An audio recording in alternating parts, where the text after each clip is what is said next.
మాట్లాడినాం. ఇదే మాట రాష్ట్రంలో చాలాసార్లు చెప్పినాం. ఈ పథకం బాగుంది, అన్ని రాష్ట్రాలలో మీరు అమలు చేయండి, మేము డబ్బులు ఇస్తామని అప్పటి యూపీఏ ప్రభుత్వం అందరి ముఖ్యమంత్రులకు ఉత్తరాలు రాసింది. పారాలీగల్ ప్రోగ్రాం బ్రహ్మాండంగా నడుస్తుంది, ఇట్లాంటి పథకాన్ని అన్ని రాష్ట్రాలకు తీసుకురండి అని. కేంద్ర ప్రభుత్వం వేసిన భూమి కమిటీ కూడా పారాలీగల్ పథకాన్ని దేశమంతా చేయండి అని సిఫార్సు చేసింది. అంటే మీ గురించి ఒక మంచి పుస్తకం కూడా వచ్చింది ప్రపంచ బ్యాంక్ లోనే, పారాలీగల్ రిసోర్స్ బుక్ పేరుతోటి ఆంధ్రాలో జరిగిన అనుభవాలని పుస్తక రూపంగా తీసుకొచ్చి చాలా దేశాలకు పంపారు.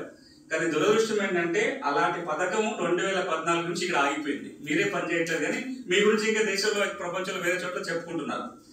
ఇప్పుడు కొత్త చట్టం కనుక అమల్లోకి వస్తే ఈ చట్టం ఫలితాలు పేదలకు దక్కాలంటే, రైతాంగానికి దక్కాలంటే ఈ చట్టాన్ని వాళ్ళకి చెప్పేవాళ్ళు, ఈ చట్టంతో అవసరం పడేటప్పుడు ఆసరాగా అండగా నిలబడే ఒక యంత్రాంగం కనుక ఉన్నట్లయితే ఈ చట్టం ఆశించిన ఫలితాలు దక్కుతుంది అనేది నా యొక్క పర్సనల్ అభిప్రాయము.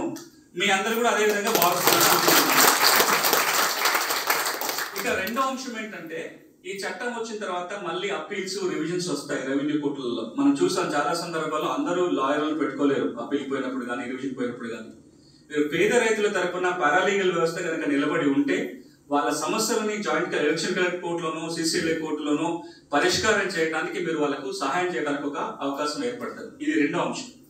ఇక మూడో అంశం ఏంటంటే, రాబోయే రోజులలో ఒక 6వ చట్టం కాదు, ఇతర చట్టాలలో కూడా మార్పు చేర్పులు చేయాలి, అన్ని చట్టాలు కలిపి ఒకే చట్టంగా చేయాలనే ప్రయత్నం కూడా జరుగుతున్న నేపథ్యంలో మీ అవసరం, చట్టాన్ని చెప్పే వాళ్ళ అవసరం, చట్టంతో అవసరం ఏర్పడినప్పుడు అండగా నిలబడే వాళ్ళ అవసరం చాలా పెరుగుతున్న ఈ నేపథ్యంలో ఒక సూచన ఇక్కడ నుంచి చేయదలుచుకున్నది మీ అందరి తరపున.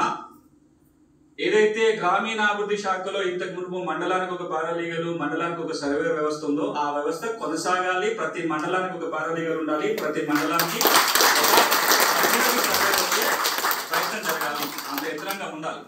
జిల్లా స్థాయిలో ఒక లీగల్ టీమ్ ఏదైతే అనుకున్నామో ఆ ల్యాండ్ యూనిట్ ఏదైతే ఉందో దాన్ని ఎస్టాబ్లిష్ చేసినట్లయితే ఉపయోగం ఉంటుంది. రెండోది, రెవెన్యూ కార్యాలయాలలో కూడా ఒక హెల్ప్ డెస్క్ అనేది క్రియేట్ చేస్తే, ఆర్డీఓ ఆఫీస్ లో కానీ, తహసీల్దార్ ఆఫీస్ లో కానీ, కలెక్టరేట్లలో ఈ చట్టం వచ్చిన తర్వాత హెల్ప్ డెస్క్ క్రియేట్ చేసి పారాలీగల్ లాంటి వాళ్ళని ఆ హెల్ప్ డెస్క్ లో ఉంచినట్లయితే పేదవాళ్ళ సమస్యలు వచ్చినప్పుడు రెవెన్యూకి సహకరించడానికి కూడా మీరు అందరూ ఉపయోగపడతారు. ఆ విధంగా ఆలోచన చేస్తే బాగుంటుందని ఇక్కడ నుంచి సూచన చేస్తున్నాం.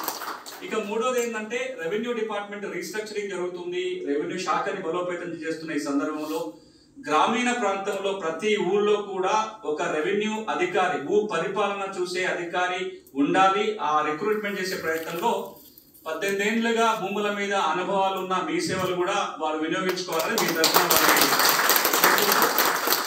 ఇది కనుక జరిగితే నాకు ఒక ఆశ ఉంది.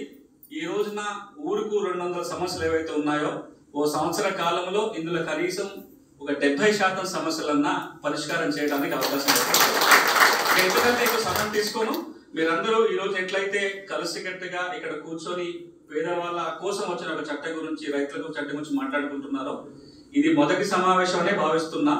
మీ కృషి కొనసాగించండి, అప్పుడప్పుడు కలవండి, కలిసికట్టుగా పేదల తరపున, రైతుల తరపున మీ గొంతు వినిపిస్తుండిపోండి.